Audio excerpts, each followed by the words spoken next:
it's a privilege to me, honestly, to meet you first of all, and to discuss with you about 71.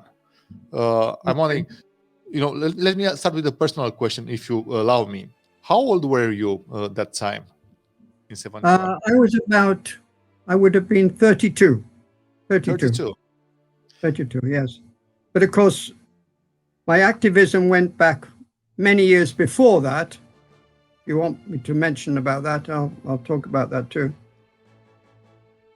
Because we need to understand, I mean, I think my generation, I'm 41 right now, so I'm a little bit older when you've been to the Congress. But how happened this Congress? Who was the idea, and what was the context in which this happened? Well, my personal contact is that I was called up to serve in the British Army, as all young men were in the 1960s, and I against militarism. So I ran away from the army and went to Ireland.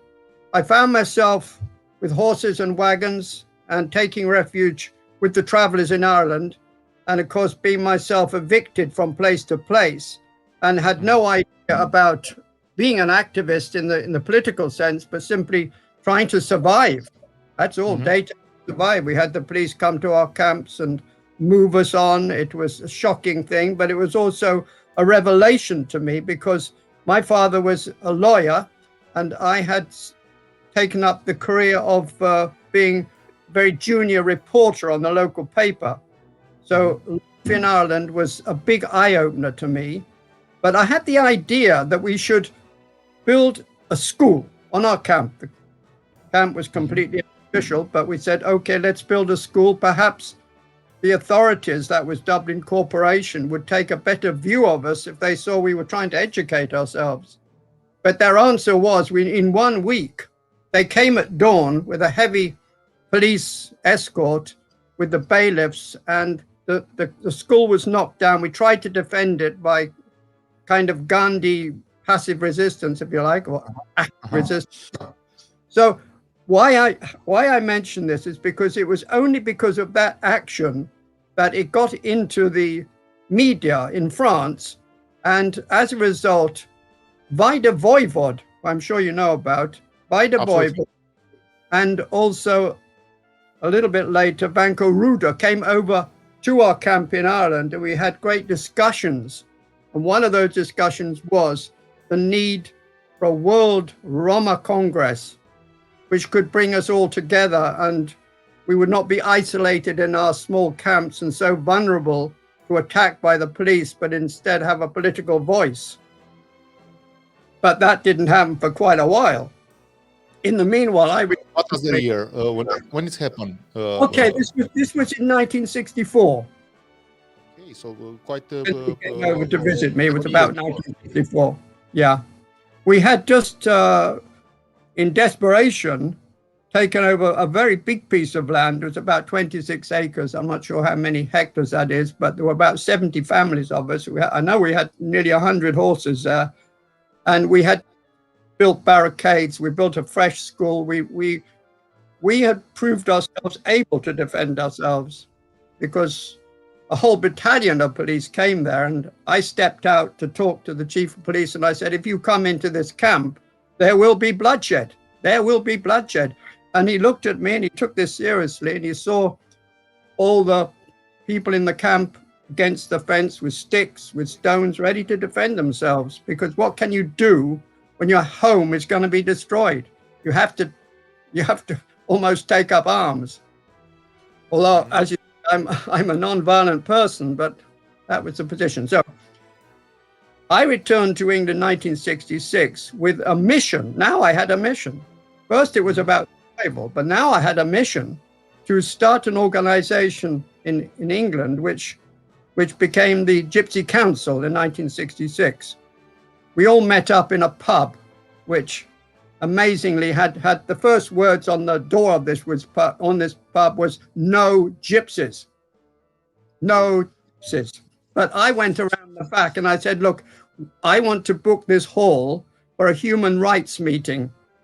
So I had the contract, so they couldn't get out of it. So again, some people came over from Paris. We had always this Now, what I know, continental connection, you know. That's interesting because you're challenging the status quo for the early beginning. I mean, you went straight to a bar that were not allowing Roma gypsies to travelers to get inside, and you had a contract for human rights, and you pushed the guys to accept Roma. Yeah, that was the first statement. Right. I guess. Also, it was on United Nations Human Rights Day, 10th of December. So we made December, that strongly. That went off very well. As I said, we had people from Paris. We felt already linked up now with people like Vaida, Vanco Ruda, and the others in Paris. And we campaigned on a very simple principle.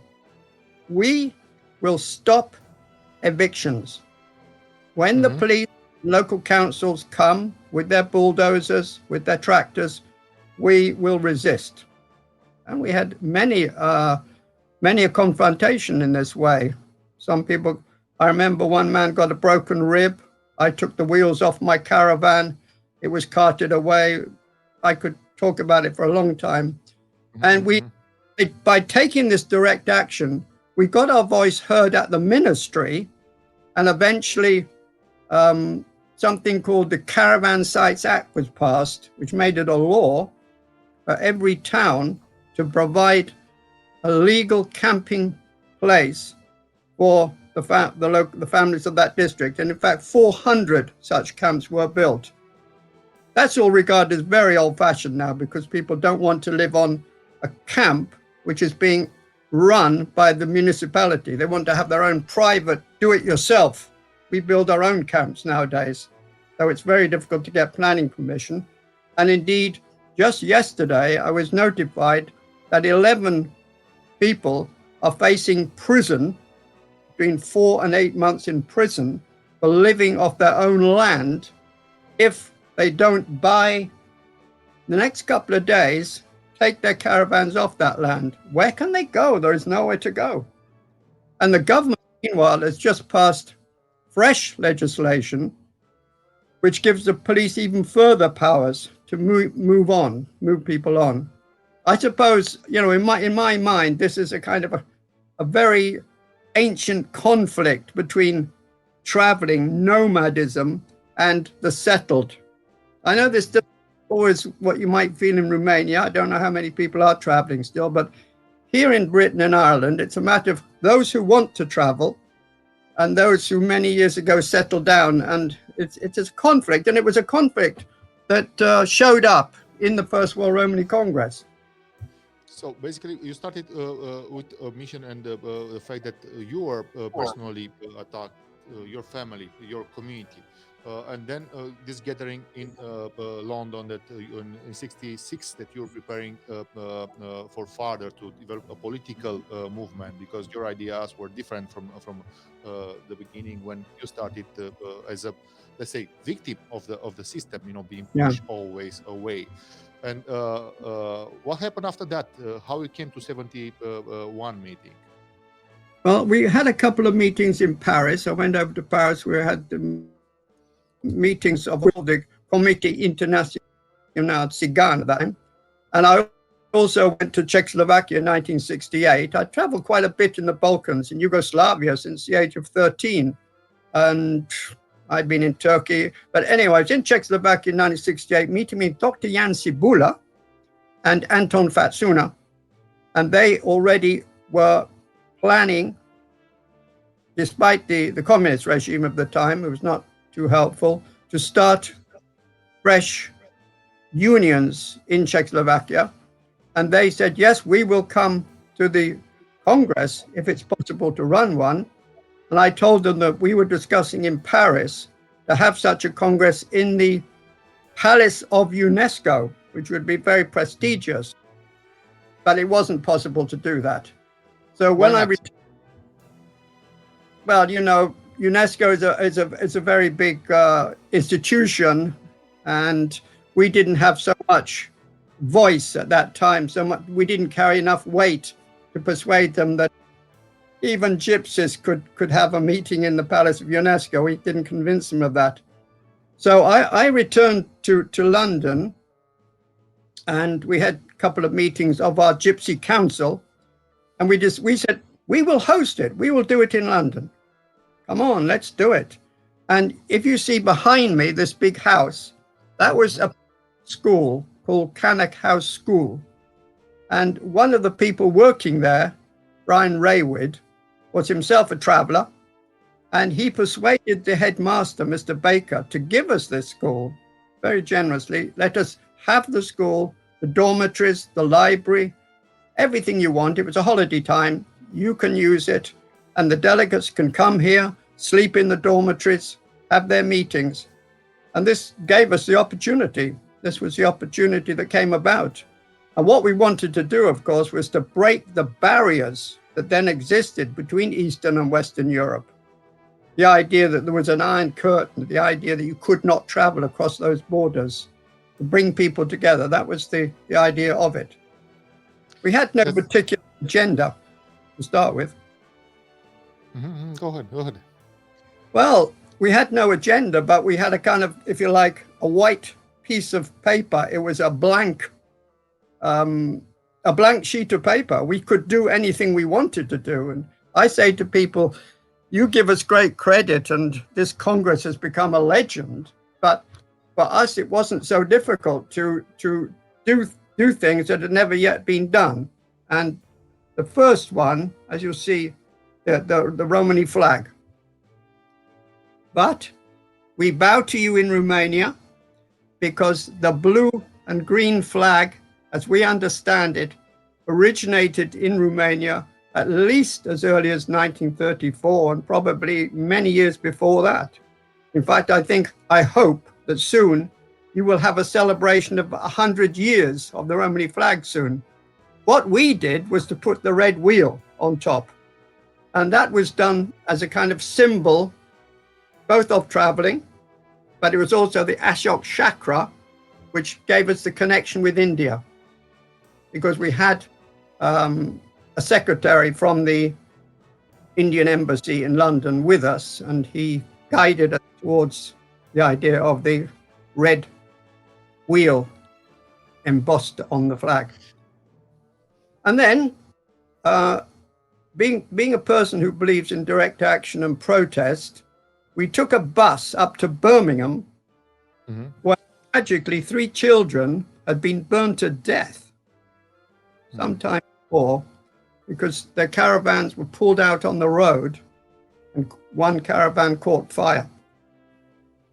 So led by Thomas Holomek, who was quite a weighty person, he was a military prosecutor, he led a protest and almost an invasion of the local police station, where we laid down how angry we were about those deaths. And on the way home in the bus, Žako Jovanović, I hope you know his name, Žako Jovanović, Jagdino, Loki Povleske, he began to write the words. He physically, on the bus, got out some paper and started writing new words for the old traditional song, Kali Tracha, what we now call Celebrăm, Celebrăm, in a new version, which has become our national anthem, Celebrăm, Celebrăm. This happened in 8th of April 71, or it was before prepared? No, he wrote it on the bus during the Congress. On a bus. We were coming back from Birmingham after the protest of the deaths of the children, and I think he was very inspired by what was happening, and sat on the bus and he wrote the words, and he also had us sing.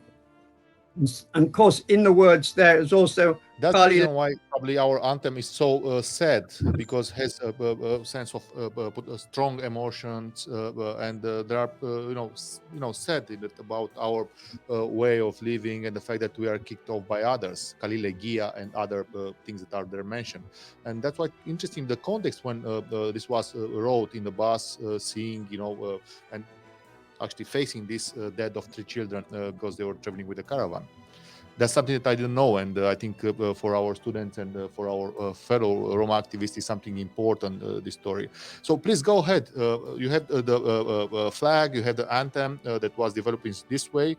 And what else? The idea of Roma nation without a territory. That was something there quite interesting and probably inspiring still today for many of younger activists. How you came to this? What was the direction? I mean, sure, it was a preparation before, but what was the concept and what was the debates about around it? Okay. The third thing that we did at this Congress was to proclaim 8th of April to be Roma Nation Day. And we realized the seriousness of that because, of course, in the first debates of the Congress said we no longer want to hear the word gypsy, Sigan, anything like that, which is so derogatory. We want the word Rom to become the accepted usage in the media, not just among ourselves, but in the media and in the public mind. So that is why we now have April 8th and to continue as, I hope, Roma Nation Day. Now, behind that, there came again the figure of Vaida Voivod. I don't know if you know much about him, but he had escaped from Bessarabia just at the end of the war. Some of his family had been killed there, arrived in Paris, and his concept was to explore, at least, to proclaim, if you like, the possibility of there being one day a Romanistan, a Romani state. That had some reality because he said if the West German government would pay reparations on the same kind of scale as had been paid to India, that might be a basis for acquiring territory somewhere. But of course, it feels today very unrealistic. But I did have a meeting with the Indian Prime Minister at that time, asking India to be the trustees of such a fund. But after that, the whole idea fell through. And we agreed at the Congress that discussion about Romanistan would not take place because of the political repercussions of us trying to claim something that was kind of impossible. However, was somebody in Paris claiming that it was whatever a Roma king calling himself coming from Romania, I think in 50s, 60s, and he was expelled from Paris and the idea destroyed. So probably you had this also in mind that your political movement should be set up on a base that are not necessarily attacked by others that don't want Roma to organize. Yeah, the person that was Ionel Rotaru. And he took the nom de guerre by the Voivod. And I'd met him in Ireland, as I mentioned. At the Congress, there was, of course, much discussion and some behind closed doors. And afterwards, Slobodan Bebersky, who we elected as the first Congress president, and Abdi Faik, who was already a member of parliament, a member of the Macedonian parliament, when they returned to Belgrade, they had to make their report.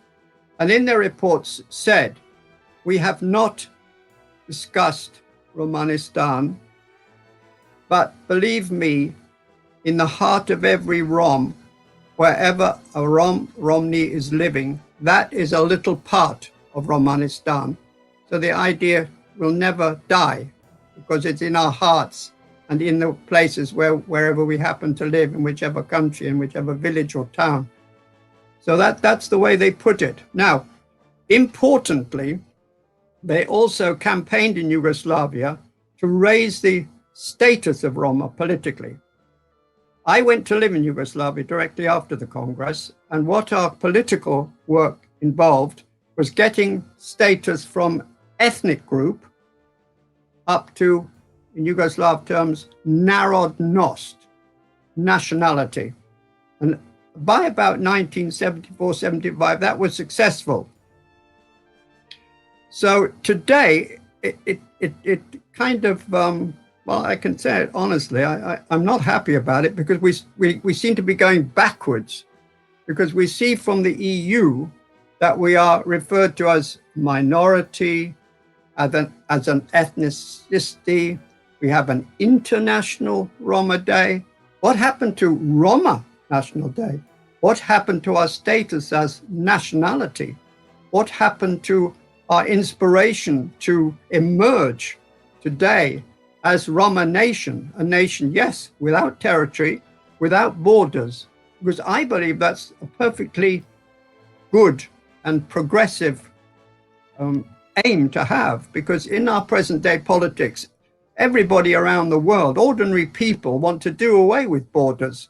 And we certainly want to do away with borders because we are scattered in so many different countries. We want the borders to come down. We want a more united world. But exactly, this is something.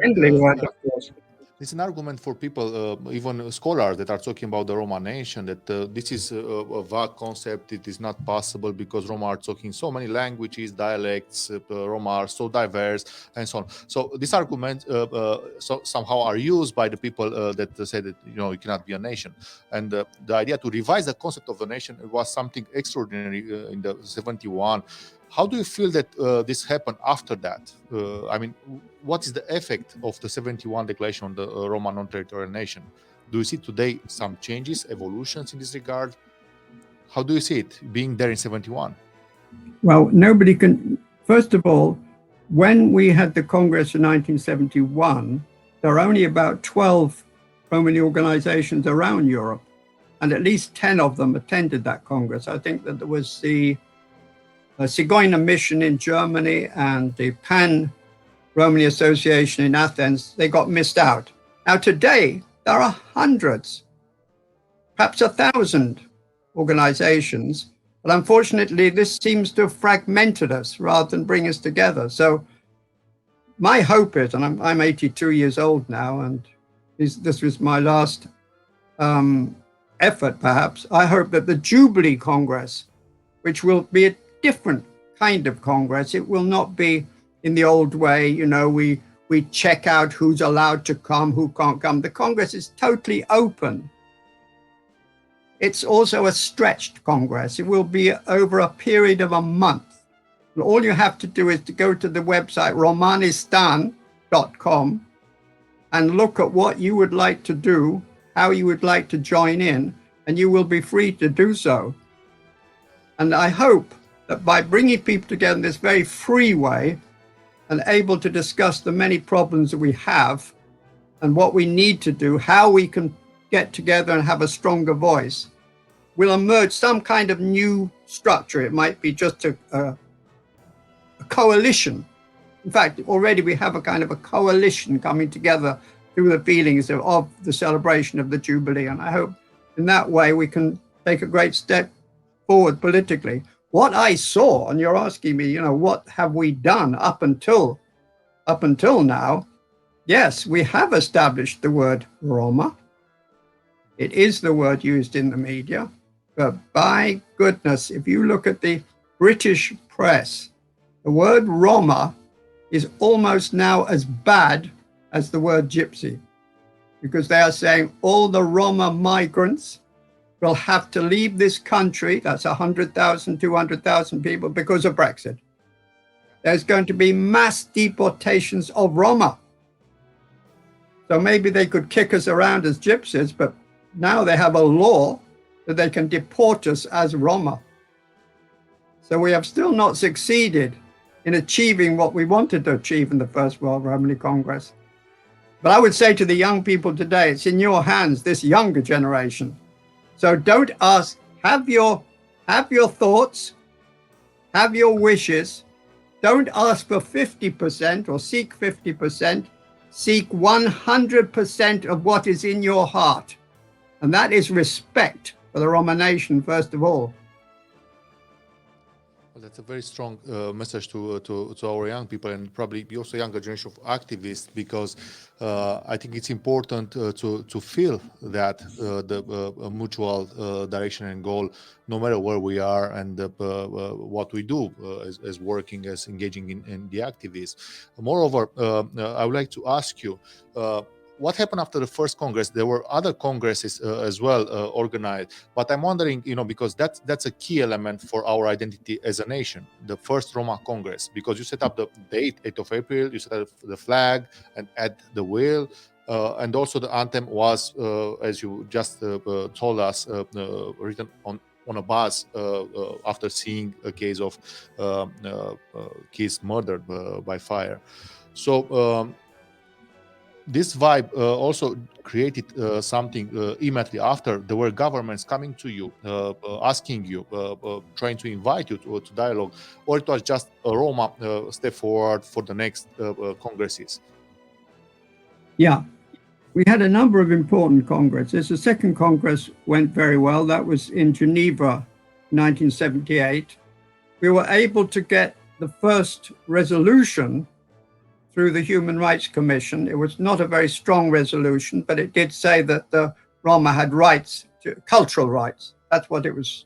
We asked for more, but it was somehow watered down, in fact, partly by representatives from Romania at that time. When I say representatives, the official Gajicano officials were not too happy about the rights that we were asking for, but it was conceded with the help of the Indian representatives to get a resolution that said Roma have cultural rights, which of course would include their language rights. So that was something that was done. I had a lot of correspondence. I was living in Yugoslavia and later Greece, and during that time I had a lot of correspondence with Nicolae Gheorghe, Loki Puvleske, because we had some great debates going on and trying to develop a new strategy and new practical aims for the movement. Everybody was isolated in their own countries to a degree. And I'm hoping that this Jubilee Congress will not just, in fact, be a European get-together, but it's going to involve South America, North America, and even some people in India. The Banjara people are going to be part of this Congress, and an organization called SCOCA in South America are coming on board. So it's much broader. We have to be ambitious. So, Kako, you are saying that actually we evolved a lot since then, because the Europe was different. I mean, Europe was closed. Communist countries didn't allow people necessarily to go. They had to report back to authorities. It was a totally different context than today. So what are your hopes for 8th of April, 50 years, the jubilee that we are going to celebrate on 8th of April? What Roma should come in a different way that will follow the effort that you, together with your fellows, established in 71? We all know what the problems are. The solutions are not so easy. We know that the European Union has tried to do a lot. We have to give that credit, that there has been the decade of Roma, the attempts to improve education, but we look at the end result as being very small. It seems that there's a lot put in, but very little seems to reach the people at ground level, and we see very little change amongst the people in the mahalas and in the camps and the villages. Very little is done. I think that the individual councils and municipalities, we need somehow to have local grassroots organization in order to get just improvement in roads, improvement in housing, education. All this needs perhaps to be more at local level and not so much through those hopes of declarations and putting quite extraordinary sums of money into the pot that is supposed to help. I think it needs to be done much more locally and with local people involved in our solutions. We all know how to solve them is the sticking point. Also on this regard, because 71 was a crucial moment for Romanian context. The Romanian security got really mad and observed all the movements here, who was connected with what. I've been doing my PhD actually on the communist times and see their official archives. And for sure, Nicolae Gheorghe was one of the most followed person in Romania in relation to Roma. What was his role for the Romanian context, I'm asking you, in connecting somehow to the 71 ideas about the Roma nation? How you saw his contribution later, because he couldn't be in 71 with you? Yes, he wasn't able to come to that Congress, and I posted many letters to his house in Vasarian Street, Bucharest. We had this great correspondence. I think we helped inspire each other.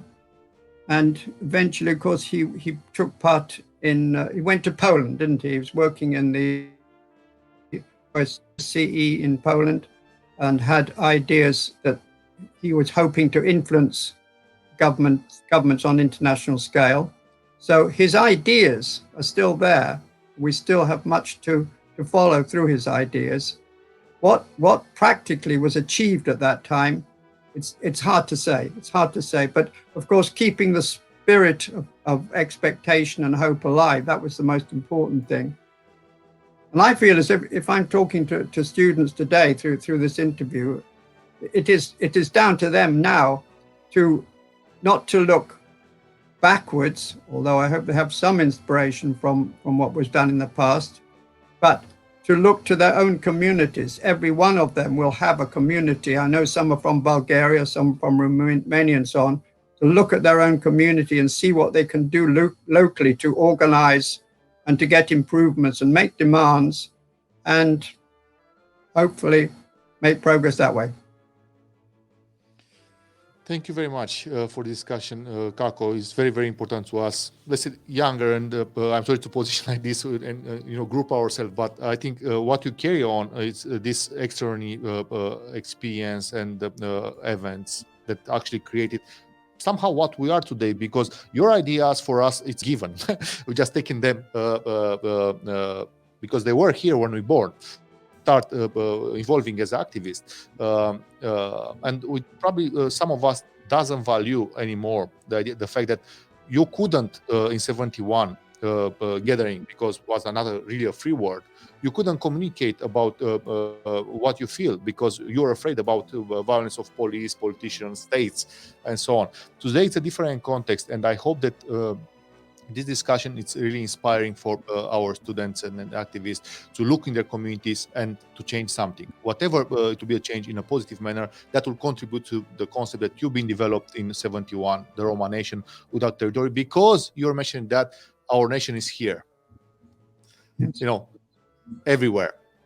One more question to you related to that, because you mentioned that Indian embassy was attending as a secretary in this first Congress.